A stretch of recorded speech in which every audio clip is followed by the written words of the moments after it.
নমস্কার, আমি অনাবি। আমার রন্ধনশালায় আপনাদের স্বাগত।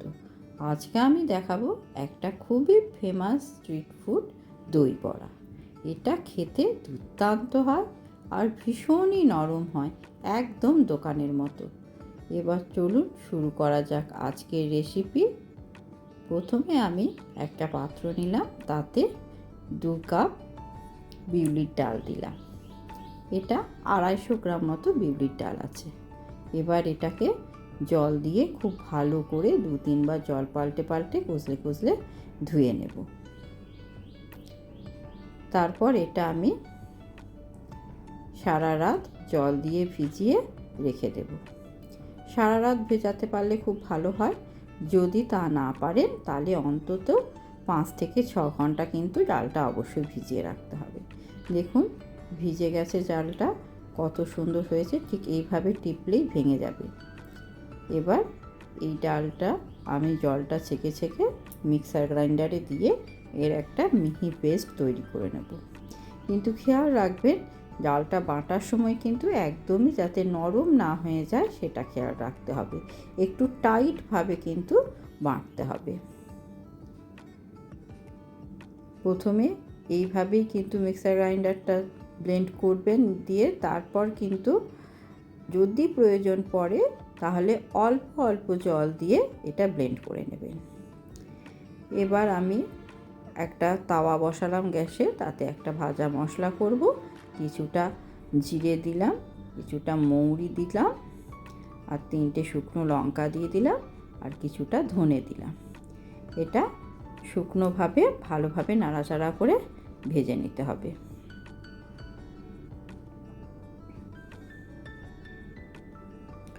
খুব খড়া করে ভাজবেন না, হালকা রং ধরলেই কিন্তু ভেজে নিতে হবে। দেখবেন যখনই একটা খুব সুন্দর সুগন্ধ আসছে তখনই বুঝতে পারবেন ভাজা হয়ে গেছে। তারপর এটা গ্যাসটা অফ করে দেবেন। তারপর এটা একটা পাত্রে ঢেলে ঠান্ডা করে তারপর মিক্সার গ্রাইন্ডারে দিয়ে এটা একটা গুঁড়ো করে নেবেন।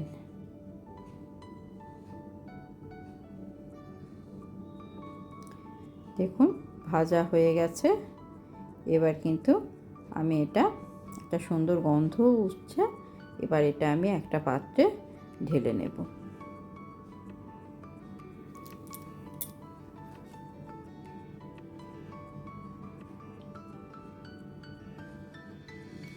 অন্যদিকে আমি আপনাদের এবারে ডালের বাটাটা আপনাদের দেখাচ্ছি কী রকম থিকনেসটা হয়েছে। ঠিক দেখুন এই রকম থিকনেস হবে কিন্তু।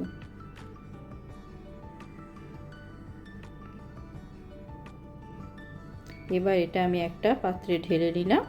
এবার এটা আমি খুব ভালো করে ফাটিয়ে নেব। ফাটানোর সময় খেয়াল রাখবেন একই দিকে যেন রোটেশনটা হয়। যদি ক্লকওয়াইজ করেন তো ক্লকওয়াইজই করবেন, যদি অ্যান্টি ক্লকওয়াইজ করেন তাহলে অ্যান্টি ক্লকওয়াইজই করবেন। দুবার দুরকমভাবে কিন্তু কখনোই ফাটাবেন না। এইভাবে ফাটাতে ফাটাতে প্রায় 7-8 মিনিট কিন্তু একই রকমভাবে ফাটিয়ে যেতে হবে। আস্তে আস্তে দেখবেন এটা ভীষণ ফ্লপি হয়ে যাবে, আর পরিমাণেও কিন্তু অনেকটা বেড়ে যাবে। দেখুন কতটা ফ্লপি হয়ে গেছে। এবার আমি আপনাদের ফাটাটা ঠিক হয়েছে কিনা সেটা বুঝবেন কিভাবে সেটা আমি দেখিয়ে দিচ্ছি। অল্প একটুখানি ডাল বাটাটা নেবেন, একটা পাত্রে অল্প একটু জল নিয়ে তার মধ্যে একটুখানি দেবেন। দিলে দেখবেন যদি এরকম ভেসে ওঠে তাহলে বুঝবেন ফাটানোটা একদম ঠিকঠাক আছে। আর যদি ডুবে যায় তাহলে কিন্তু ফাটানোটা হয়নি, আরও কিছুক্ষণ ফাটাতে হবে। এবার আমি গ্যাসে একটা কড়াই বসালাম, তাতে বেশ খানিকটা সাদা তেল দিয়ে দিলাম। আর ওই বাটাটার মধ্যে ডালের মধ্যে একটুখানি জিরে আর একটুখানি মৌরি দিলাম, আর 1 চামচ মতো লবণ দিয়ে দিলাম। এবার পুরোটাকে খুব ভালোভাবে মিশিয়ে নেব।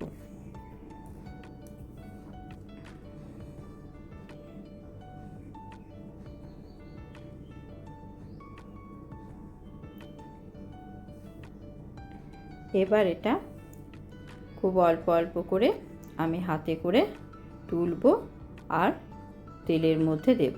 তেলটা কিন্তু হালকা গরম অবস্থাতে দিতে হবে। খুব গরম হয়ে গেলে কিন্তু তেলের মধ্যে দেবেন না। খুব তাড়াতাড়ি লাল হয়ে যাবে। দেখুন হালকা গরম হয়েছে তেলটা, দেখেই বুঝতে পারছেন। সেই অবস্থাতেই কিন্তু আমাকে বড়াগুলো একটা একটা করে দিয়ে দিতে হবে।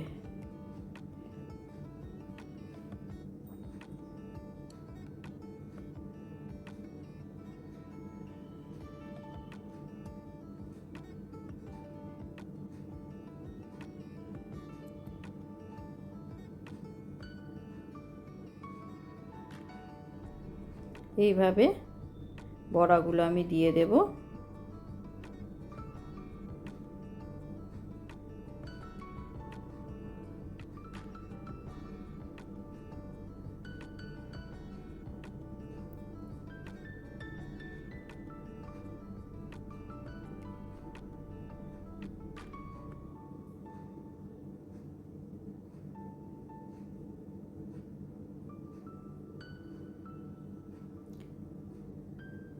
এবারে কিন্তু গ্যাসের ফ্লেমটা অল্প একটুখানি আমি বাড়িয়ে দিয়েছি।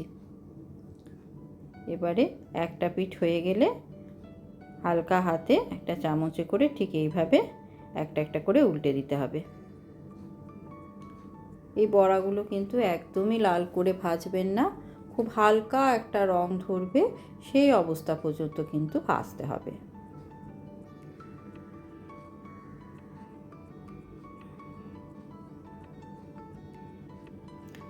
অল্প আঁচে ভাজলে এটা কিন্তু ভেতর থেকেও খুব সুন্দর ভাজা হয়ে যায়, ভেতরটা একদমই কাঁচা থাকবে না, আর ফাঁপাও হবে ভীষণ। এভাবে উল্টো পাল্টা করে নাড়াচাড়া করে ভেজে নিয়ে হালকা রং ধরবে সেই অবস্থাতে তুলে নিতে হবে।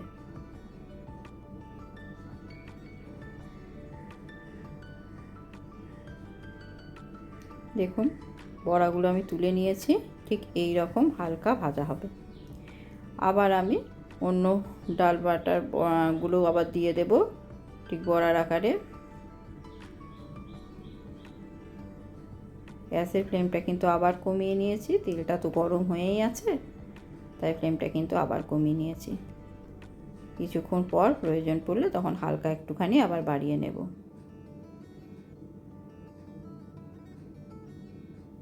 এগুলোকে আবার হালকা হাতে আমি চামচে করে উল্টো পাল্টা করে একটু হালকা করে ভেজে নেব। আমি যে পরিমাণ ডাল আপনাদের ভিজিয়ে দেখালাম তাতে আমার প্রায় 24-25টা বড়া হয়েছে। এই বড়াগুলো ভেজে আপনারা যদি সবটা একসঙ্গে করতে না চান তাহলে রেখে দিতে চান, তাও কিন্তু রেখে দিতে পারবেন। এয়ারটাইট কন্টেনারে ভরে নর্মাল ফ্রিজে রেখে দিতে পারেন, কোনো অসুবিধা নেই। 7-8 দিন সুন্দর থেকে যাবে, কোনো অসুবিধা নেই।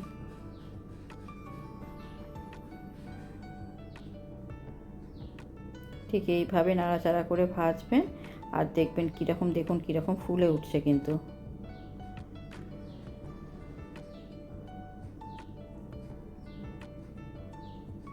এবার এগুলো তেল থেকে ছেঁকে আমি তুলে নিচ্ছি।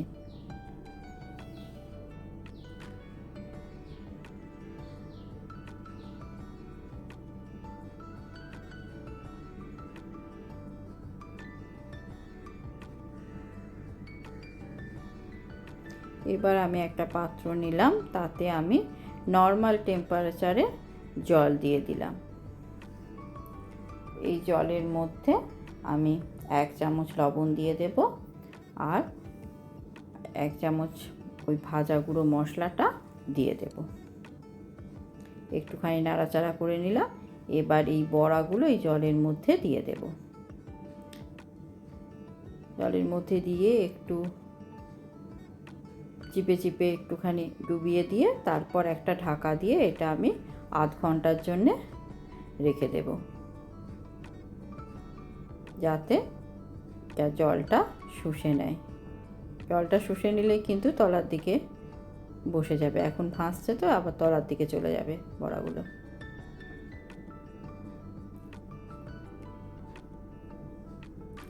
অন্যদিকে আমি একটা পাত্র নিলাম, তাতে আমি টক দই দিয়ে দিচ্ছি। এটা বাড়িতে করা টক দই। এই টক দইয়ের মধ্যে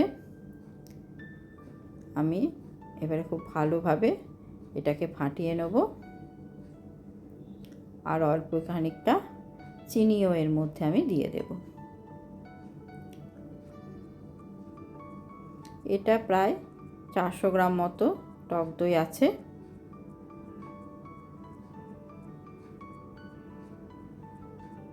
খুব ভালোভাবে ফাটিয়ে নেব।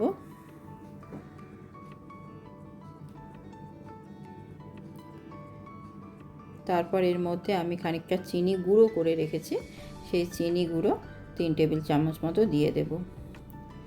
চিনিটা গুঁড়ো করে থাকলে কি হয়, ভালোভাবে মিশে যায়, একটু সময় লাগে না। আর একটু দানা থাকলে সেটা মিশতে সময় লাগে, কারণ দইটা ঠান্ডা, এটা মিশতে কিন্তু একটু সময় লাগে। তা কিন্তু অবশ্যই ঠান্ডা দই দেবেন। আর ভালো করে ফাটিয়ে নিচ্ছি। দইটা কিন্তু একটু পুরু আছে, পুরু থাকলে কিন্তু বড়ার মধ্যে সহজে ঢুকতে চাইবে না, তাই আমি এটার মধ্যে এটাকে একটুখানি জল দিয়ে একটু পাতলা করে নেব। বড়াগুলো যেই জলটার মধ্যে আমি ডুবিয়ে রেখেছি তাতেই নুন আর গুঁড়ো মশলাটা দেওয়া আছে, সেই জলটাই কিন্তু আমি এর মধ্যে একটুখানি ঢেলে দেব।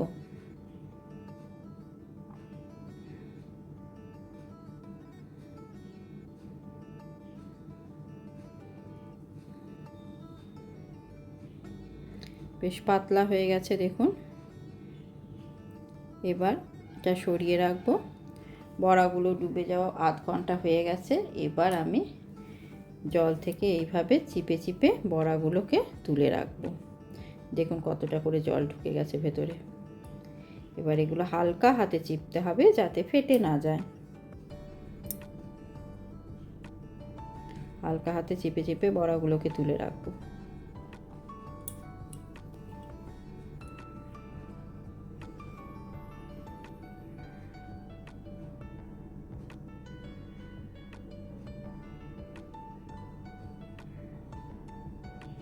এবার এই দইয়ের মধ্যে বড়াগুলো আমি দিয়ে দেব।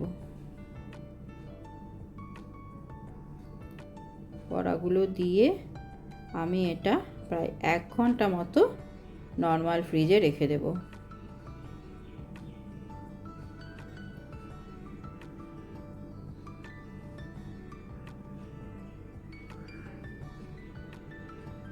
এবার 1 ঘন্টা পর আমি ফ্রিজ থেকে বার করে এটা ঠান্ডা ঠান্ডা সার্ভ করছি।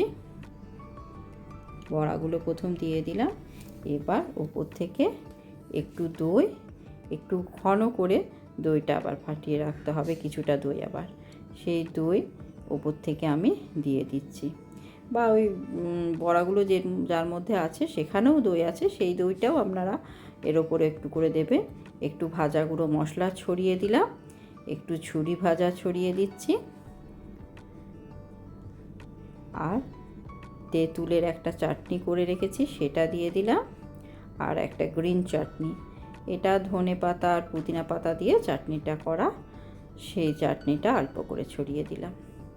এবার আমি আপনাদের একটা কেটেও দেখিয়ে দিচ্ছি। দেখুন কত সুন্দর নরম আর স্পঞ্জি হয়েছে, ভীষণ সুন্দর হয় খেতে। একবার অবশ্যই বানিয়ে খাবেন, দারুণ সুন্দর হয়, একদম দোকানের মতো। কেমন লাগলো আজকের রেসিপি জানাবেন। ধন্যবাদ।